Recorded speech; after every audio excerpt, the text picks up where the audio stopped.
అయితే రేవంత్ ఇంకొక మంచి స్కీమ్ తెచ్చింది. ఇది కూడా చాలా ఇంట్రెస్టింగ్ స్కీమ్.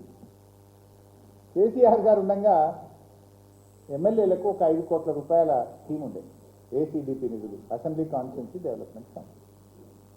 మేము ఎక్కడికైనా పోతే బోర్ అడుగుతారు, మోటార్ అడుగుతారు, ఒక చిన్న రోడో డ్రైనో అడుగుతారు, తక్షణమే ఎమ్మెల్యేలు ఇవ్వడానికి 5 కోట్ల రూపాయల స్కీము ఏసీడీపీ స్కీమ్ తెచ్చారు.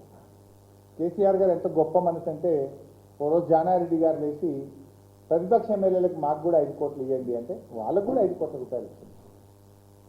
బీఆర్ఎస్ ఎమ్మెల్యేలతో సమానంగా ఇచ్చినటువంటి ఒక గొప్ప మనసు కేసీఆర్ గారు.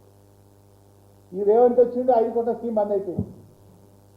ఏసీడీపీ లేదు ఇప్పుడు. మా సునీతక్క ఊళ్ళకి పోతే ₹1 లేదు, చింతన్న ఊళ్ళకి పోతే ₹1 లేదు, జగదీశన్న పోయినా, కమలాకరణ పోయినా, నేను పోయినా, ఏదైనా బుగ్గలేమంటే కూడా మా దగ్గర ₹1 లేని పరిస్థితి వచ్చింది. ఇది నేనే కాదు, ఆయన ఎవరో కాంగ్రెస్ ఎమ్మెల్యే ఒక ఉత్తరం రాసిండు, ఆర్టికల్ రాసిండు, ఎన్ఎం శ్రీనివాసరెడ్డి గారు, మహబూబ్ నగర్ ఎమ్మెల్యే.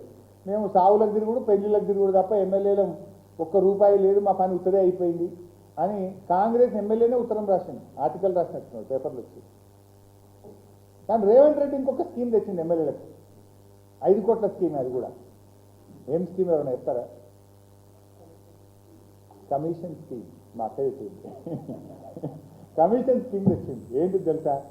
ప్రతి MLA, Congress MLA, not BRS MLA, ప్రతిపక్ష ఎమ్మెల్యే లేదు, 5 కోట్ల బిల్లులు తెచ్చుకోవాలి నెలకు. 5 కోట్లు క్లియర్, మీరు కమిషన్ కొట్టుకోరు. మేము పెద్ద పెద్ద మేము కొట్టుకుంటాం, చిన్న చిన్న మీరు కొట్టుకోరు.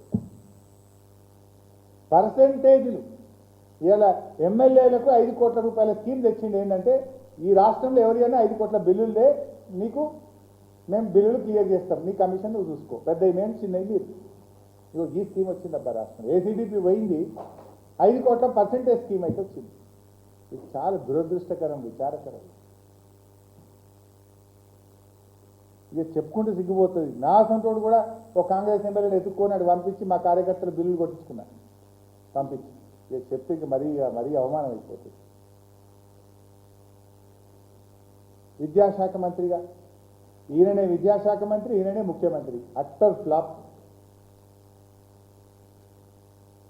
ఫుడ్ పాయిజన్లు లేని రోజే లేదు. యు టేక్ ఎనీ డే, ఈ రాష్ట్రంలో ఏదో ఒక ప్రాంతంలో ఫుడ్ పాయిజన్. అన్నం పెట్టలేవా రేవంత్ రెడ్డి నువ్వు కనీసం? ఇక పిల్లలకు, పసి పిల్లలకు, ముక్కు పచ్చలారని పిల్లలకు అన్నం పెట్టని ముఖ్యమంత్రి పదవి నీకెందుకు? ఇంకా నువ్వు దానికి సిగ్గు లేకుండా విద్యాశాఖ మంత్రివి.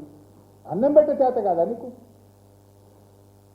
నీ పాలనలో ప్రభుత్వ పాఠశాలల్లో ఈ విద్యా సంవత్సరం 67,000 మంది పిల్లలు తగ్గిండ్రు. ఇంటర్మీడియట్ పిల్లలకు ఈ సంవత్సరం ఇప్పటిదాకా పుస్తకాలు రాలేదు, 2 నెలలు అయితే పరీక్షలు. ఇంటర్మీడియట్ పిల్లలకు కేసీఆర్ గారు ప్రతి సంవత్సరం ఉచితంగా పాఠ్య పుస్తకాలు ఇచ్చి కొత్తగా మేము తెచ్చిన స్కీమ్ అది. రేవంత్ వచ్చినాక ఫిబ్రవరిలో ఎగ్జామ్స్ వాళ్ళకి, ఇంటర్మీడియట్ వాళ్ళకి ఇప్పటికీ పుస్తకాలు రాలేదు ఇంటర్మీడియట్ వాళ్ళకు. ఈయన విద్యాశాఖ మంత్రి. The great Revanth Reddy. నీ పాలనలో పాఠ్య పుస్తకాలు ఇయ్యని చేతగాని ముఖ్యమంత్రి నువ్వు. కడుపు నిండి అన్నం పెట్టని ముఖ్యమంత్రి, పురుగులన్నం.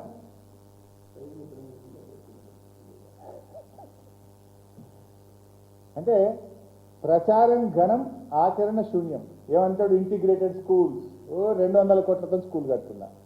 ఒక్క స్కూల్కైనా ఇటుక పెట్టినారేనా? ఒక్క స్కూల్ కట్టినా 2 నెలల్లో? ఒక్క ఇంటిగ్రేటెడ్ స్కూల్ ఈ రాష్ట్రంలో ఈ 2 సంవత్సరాల్లో ఎక్కడైనా కట్టిందా? దాంట్లో పెద్ద స్కామ్ ఉన్నది, తొందరలో అది కూడా బయట పెట్టదు అనుకోండి. ఒక్క ఇంటిగ్రేటెడ్ స్కూల్ ఎక్కడైనా కట్టిందా? కడితే చూపి. అంటే ఇలా పూర్తిగా విద్య, చివరికి విద్య ఎంత దూరం పోయిందంటే, హెల్త్ యూనివర్సిటీలో మనం చూసినాం కదా, మార్కులు వేయడానికి పైసలు తీసుకోవాలి, మార్కులు వేసే కాడికి వచ్చింది. నీ పాలనలో విద్య నీకు అసలు తేడానే తెలియదు. జడ్చర్ల పోతావు, ఐటీఐని పట్టుకొని ఐఐటి అంటావు, బాసర పోతావు, IIITని పట్టుకొని ఐటీఐ అంటావు. ఐటీఐకి, ఐఐటికి, ఐటీఐకి తేడా తెలియదు ముఖ్యమంత్రి దొరుకుతావు మాకు.